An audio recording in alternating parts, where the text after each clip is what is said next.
একদম এই পয়েন্টগুলোর শুরু থেকে একদম পিছন পর্যন্ত ব্যাক সাইড পর্যন্ত ভালোভাবে, যেমন এখানে আমার আঙুলটা ঢুকতেছে এরকম পিছন পর্যন্ত খুব ভালোভাবে জামড়া দিতে হইব, তাইলে এগুলা সমস্যা হওয়ার দিতে খুব হবে। এইগুলোতে কল লাগানো হয়, পিভিসি লাগানো হয়, বুশ লাগানো হয়। অনেক সময় দেখা গেছে পিতলের কল লাগানো থাকলে ভাঙ্গা যায়। ভাঙ্গার ক্ষেত্রে অনেকে হাতুর শ্রেণী ব্যবহার করে, শ্রেণী হাতু ব্যবহার করার কারণে পাইপের থ্রেড থেকে ভাঙ্গা যায়।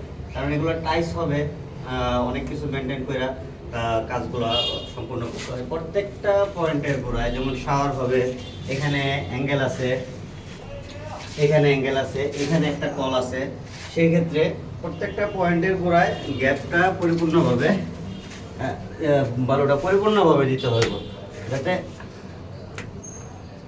আমার ফিটিংসের পিছনে যাতে ফিটিংটা যখন আমি এইভাবে চাপ পড়বে যাতে স্প্রিং না করে, আপ ডাউন যাতে একদমই না করে, ওইভাবে জামটা থ্রেড পাইপের ক্ষেত্রে জাম দিতে হবে। সিবিবিসি জিআই এগুলোর ক্ষেত্রে জাম এতটা চেক না করলেও হয়, সমস্যা নাই।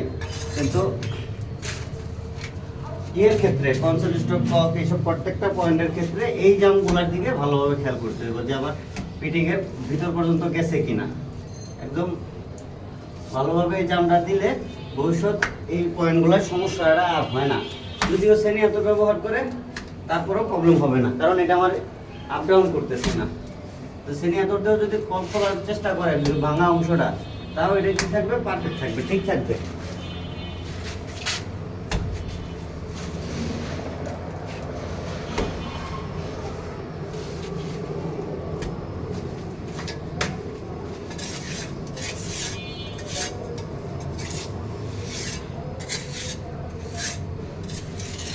তো থ্রেড পাইপের ক্ষেত্রে অনেক কিছু হিসাব করে কাজ করতে হয়, এই জিনিসটা একটু খেয়াল রাখলে মোটামুটি আর থ্রেড পাইপ দিয়ে কাজ করলে কোনো ঝামেলা হয় না।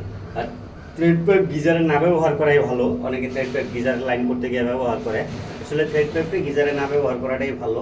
ব্যবহার করলে সমস্যা বাড়িওয়ালার হবে, কারণ এখন আপনার 4-5 বার যখন থ্রেড পাইপ গিজারের হিটের কারণে এই ফিটিংসের গুঁড়াগুলো লুজ হয়ে যাইব, তখন যা প্রবলেম হবে। থ্রেড পাইপ কখনোই গিজারের লাইনে ব্যবহার করবেন না, গরম পানির লাইনে সবসময় গরম পানির লাইনে হয় সিবিবিসি ব্যবহার করেন। তার চাইতে ভালো থ্রেডের চাইতেও কম প্রাইজের হচ্ছে পিপিআর।